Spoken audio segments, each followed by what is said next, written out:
जैसा सदगुरु कहते हैं कि whatever any spiritual tradition new is हाँ जी। स्टोर्ड इन ध्यान लिंगा। हाँ जी, हाँ। सब कुछ ध्यान लिंगा में स्टोर्ड है। जो मैं हाँ जानता जी, हूँ, जो मेरे गुरु जानते थे, जो भी दुनिया में जितने भी स्पिरिचुअल ट्रेडिशन हुए, हाँ सब जी, कुछ ध्यान हाँ। लिंगा में स्टोर्ड है एनर्जी की फॉर्म में। हाँ जी, तो अगर सब कुछ वहां स्टोर्ड है, सब कुछ, हाँ जी, हाँ जी, तो आपको इतनी हाँ, यात्राएं करने की क्या जरूरत है? मतलब आपको नहीं, मतलब हर किसी को इतनी यात्राएं करने की क्या जरूरत है जब सब कुछ वहां स्टोर्ड है? हाँ। ये एक बहुत अच्छी क्वेश्चन है, मगर इसका बहुत सरल उत्तर है, ठीक है? तो क्या होता है कि इसमें क्या है कि जैसे कि मान लीजिए, सब कुछ वहाँ पे स्टोर है, कोई दिक्कत नहीं है, मगर क्या है कि उसको कौन हासिल कर सकता है, वो अलग बात है, पहली चीज़। जैसे कि उसको प्राण प्रतिष्ठा करने में इतनी मुश्किल है, ठीक है? तो वहाँ से निकालने में भी उतनी ही काबिलियत की ज़रूरत होगी, क्योंकि जो जैसे कि आपने मोटरसाइकिल चलाना तो आ गया आपको, ठीक है? मगर मोटरसाइकिल बनाना तो नहीं आएगा, है नहीं? ठीक है? तो अभी सद्गुरु ने जो ज्ञानलिंग बनाया हुआ है, उन लोगों ने प्रयोग करने के लिए रखा हुआ है वहाँ पे, पहली चीज़, ठीक है? और दूसरी चीज़ ऐसा है कि आपके पास 2 मार्ग हैं, एक आध्यात्म का मार्ग है, दूसरा चीज़ है आपका रहस्यवाद, जिसको मिस्टिसिज़्म बोलते हैं। तो स्पिरिचुअलिटी और मिस्टिसिज़्म है। देखिए, हम लोग अभी भी इतना स्ट्रगल कर रहे हैं, सद्गुरु हैं, इतने सारे साधना दी गए हैं, फिर भी हम लोग इतनी कठिनाई भोग रहे हैं साधना करने के लिए। ये सिर्फ़ अध्यात्म के लिए है, ठीक है? रहस्यवाद नहीं है। अध्यात्म तो बहुत आसान है, अध्यात्म तो सिर्फ़ क्या होता है, शुरू भी यहीं से होता है, खत्म भी यहीं पे होता है, ठीक है? रहस्यवाद तो असीमित है, ठीक है? जितने भी हम लोग देवी-देवता वगैरह, शिव जी, सब कुछ यंत्र वगैरह बोलते हैं ना, चक्र वगैरह बोलते हैं, ये सब क्या है? ये सब रहस्यवाद है, ठीक है?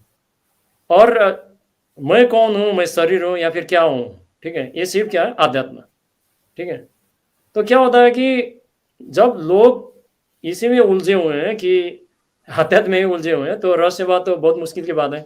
इसीलिए आपने नाग प्रतिष्ठा में भी सद्गुरु ने बोला था कि अगर कुछ लोग तैयार हैं, तो वो दूसरी रहस्यवाद की प्रक्रिया, मिस्टिक प्रक्रिया भी बता सकते हैं नाग के लिए, ठीक है? वो अलग हम्म, बात हो गया। तो क्या होता है कि लोगों को वो करने की बात हो गई। जहाँ पर ये यात्रा की बात आती है, क्या होता है कि आप में बहुत सारी प्रायोरिटीज़ होती है। जैसे कि देखिए, हमारे जैसे कि भौतिक संसार में अगर रेस हो रहा है, जैसे मान लो रेस हो रहा है, एक रेसिंग कॉम्पिटिशन वगैरह है, आपको पता है कि स्टार्टिंग पॉइंट कहाँ पे है, एंडिंग पॉइंट कहाँ पे है।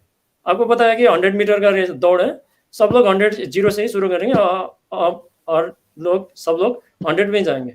मगर जो हम लोग लाइफ पे है ना, जो लोग सब लोग यहाँ पे हम लोग एग्ज़िस्ट कर रहे हैं अभी, हम लोग को पता नहीं कि हम लोग कहाँ पे हैं। हमारा जो स्पिरिचुअल ग्रोथ और प्रोग्रेशन कहाँ पे है ना, पता नहीं। कोई लोग आते हैं, इंसान आते हैं, जैसे कि आपने देखा होगा आश्रम में आते हैं, किसी ने इनर इंजीनियरिंग भी नहीं किया है, वो पूरा एक्सपीरियंस कर लेते हैं सब लोग। कोई लोग आते हैं, साधना कर रहे हैं बहुत सालों से, उन लोगों के पास कुछ भी नहीं हो रहा है नहीं? ठीक है? तो क्या होता है कि ये जो भी विधियाँ होती हैं, कर्म योग, भक्ति योग, ज्ञान योग, जैसे क्रिया योगा, ठीक है? और जो भी यात्रा वगैरह होते हैं, तो क्या होता है कि ये सब एक तरीके से आपको खोलने की कोशिश करते हैं, ठीक है? खोलना इसलिए मैं कर रहा हूँ कि इसमें कुछ भी जोड़ने की ज़रूरत नहीं है। हम लोगों ने इस तरीके से जकड़ के रखा हुआ है अपने आप को, ठीक है? हाँ, तो इसको खोलने के लिए, खुलाने के लिए जब आप खोलेंगे तभी तो कुछ अंदर जा पाएगा, है नहीं? तो इसीलिए क्या होता है कि यात्रा की अलग बात ये होती है कि क्या होता है कि जैसे कि अब इसमें थोड़ा-सा अलग बात भी आएगा।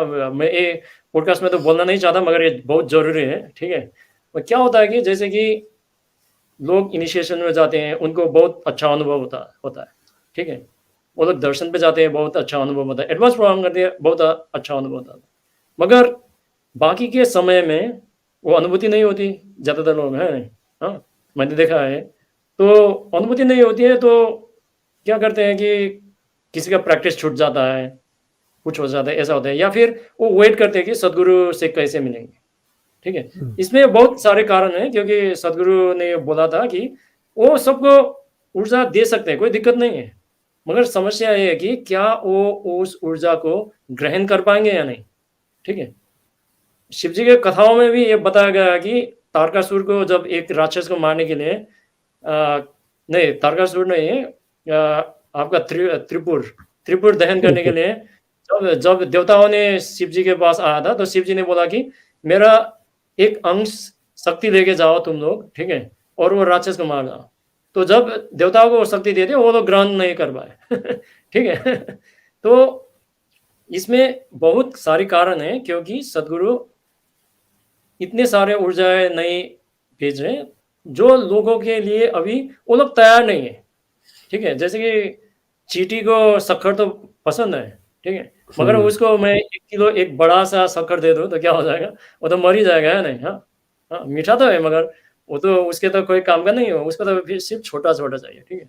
तो एक बात वो है, मगर क्या होता है कि जब आप ये यात्रा वगैरह में जाएँगे, तो क्या होता है कि उसमें तो चौबीसों घंटे वो ऊर्जावान रहता है वहाँ पे। ठीक है? जैसे लिंग भैरवी मंदिर है, ठीक है? उसी तरीके से समाधियाँ हो गई, अलग-अलग जगह होती हैं, वहाँ पे ऊर्जा होती है। तो क्या होता है कि जब यात्रा पे जाते हैं, तो एक तरीके से अगर आप लंबी रास्ते पे जाएँगे, तो क्या होता है कि आपका शरीर एक तरीके से खुला रहता है क्योंकि आप वहाँ पे जाने के लिए एक तैयार हो जाते हैं, ठीक है? तो वो ऊर्जा की वजह से आपको अनुभूति होने की कोशिश होती है, मगर यात्रा तभी तक एक एक एक ही पड़ाव तक ही वो महत्वपूर्ण है, जब तक आपको अनुभूति नहीं हुई। जैसे कि आपको अनुभूति होने की ज़रूरत है, उसके बाद आपको उससे तृष्णा जागने की ज़रूरत है, ठीक है? मुझे एक तो अनुभूति हो गया, अब मुझे ये चाहिए हर वक़्त, ठीक है? तभी इंसान साधना कर पाएगा, है नहीं? है नहीं? हुँ, तभी तो हुँ, साधना हुँ। करेगा ना, वरना तो क्यों करेगा? तो एक बात हो गया, मगर जो मैं यात्रा कर रहा हूँ, ये मैं अपने लिए नहीं कर रहा हूँ, मुझे ये करने की ज़रूरत भी नहीं है, सद्गुरु की कृपा से। मगर मैं इसलिए कर रहा हूँ क्योंकि जब क्योंकि बात आ गई मगर ये थोड़ा-सा लंबा हो जाएगा, 2 मिनट लेना चाहूँगा।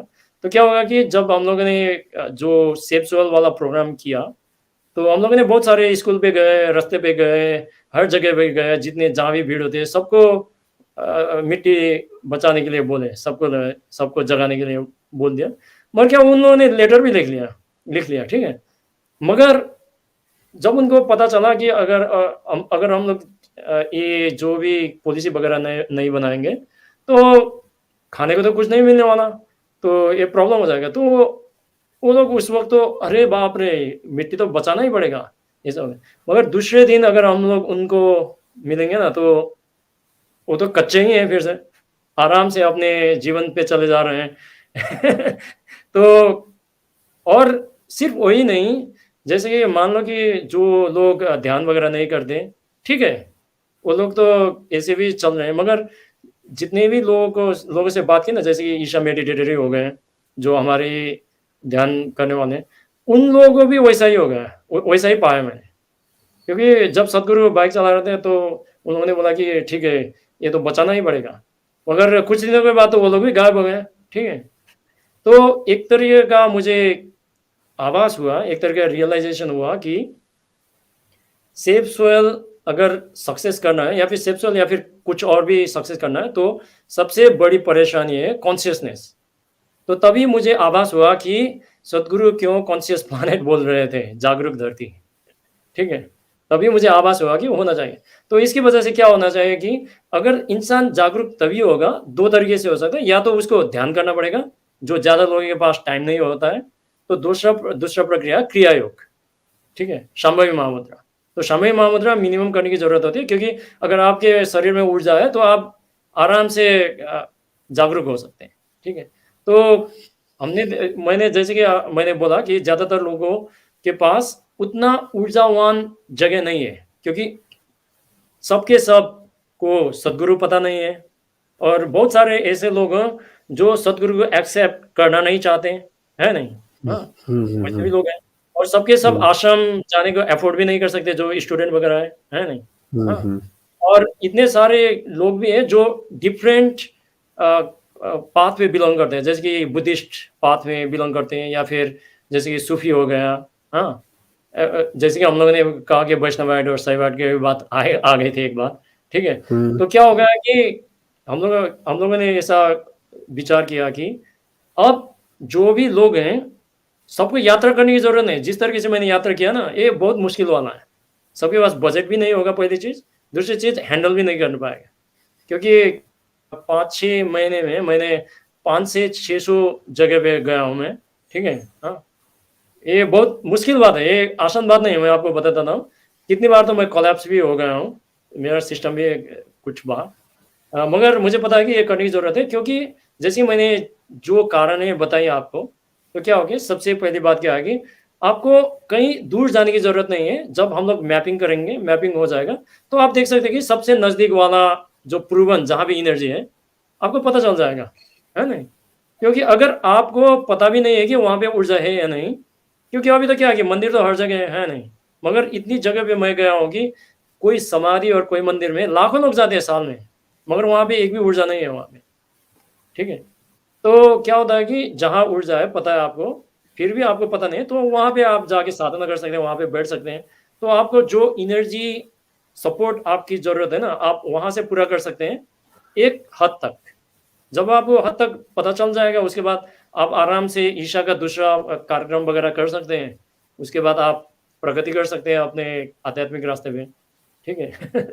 तो मेन ओके। गोल यही है, जो लोग ट्रैवल नहीं कर सकते, जो अफ़ोर्ड नहीं कर सकते दूसरी चीज़ें, तो वो लोग अपने आस-पास के एनर्जी स्पेस का प्रयोग करें और फ़ायदा उसके उठाएँ। बाद हाँ, हाँ और दूसरा फ़ायदा ऐसा भी होता है कि जैसे कि अभी सद्गुरु जी ने बताया कि मंदिर वगैरह जो भी है, जो भी शक्ति स्थल है, वो पूजा करने की जगह नहीं है। वहाँ पे जाके अपनी डिमांड वगैरह रखने की जगह नहीं है। मगर वहाँ पे क्या है कि जाके वहाँ की ऊर्जा से रिचार्ज करने की ज़रूरत है। तो अगर ज़्यादा से ज़्यादा लोग जाके ध्यान वगैरह करेंगे, तो कुछ समय के बाद पूरा का पूरा वो मंदिर भी रूपांतरित हो जाएगा क्योंकि ज़्यादा लोग आएँगे ना, तो उन लोगों को पता चलेगा यहाँ पे लोग आते हैं, ध्यान करते हैं। उसी तरह से मंदिर को भी सहायता मिलेगी, है नहीं? तो मंदिर भी कोशिश करेगी, प्रयास करेगी कि वहाँ पे एक ध्यान करने की जगह भी बनाई दी जाएगी। तो उसके हिसाब से जो ऊर्जावान देखो, मैंने तो कुछ भी नहीं किया है। ये तो वो योगियों ने, जितने भी सद्गुरु जैसे लोगों ने, जितने भी लोग है ना, जिन्होंने प्रभुत्व हासिल की थी इस विधा में, तो उन लोगों ने जो प्राण प्रतिष्ठा किया हुआ है, तो हम तो सिर्फ़ जाके हाँ, यहाँ पे है, यही तो बता रहे हैं और तो कुछ भी नहीं कर रहे हैं हम लोग। तो ओ यही है। ओके, तो सन्निधि डॉट नेट का मतलब यही है हाँ कि जी। कहाँ जहाँ-जहाँ पर एनर्जी स्पेसेस हैं, वो हाँ आप जी। हमारे लिए ढूँढ के ला रहे हैं और हम वहाँ जाके विज़िट कर सकते हैं। हाँ, तो क्या है ओके। कि 2 चीज़ें हैं, एक तो उसका जो आस-पास में है वो यूज़ कर सकते हैं, दूसरा चीज़ आप वैरायटी ऑफ जगह पे जाके अलग-अलग तरीके की एनर्जी वगैरह एक्सपीरियंस कर सकते हैं। उससे आपका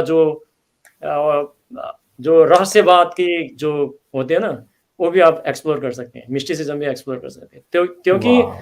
हर एनर्जी हर शक्ति स्थल एक प्रकार की नहीं होती, वो किस तरीके से प्राण प्रतिष्ठा की गई है जैसे कि मैंने आपको बोला कि हर देवी की शक्तियाँ एक तरह की नहीं होती है, हुँ, तो हुँ, वो हुँ। सब आप एक्सपीरियंस कर सकते हैं थोड़ा। वाह! जी।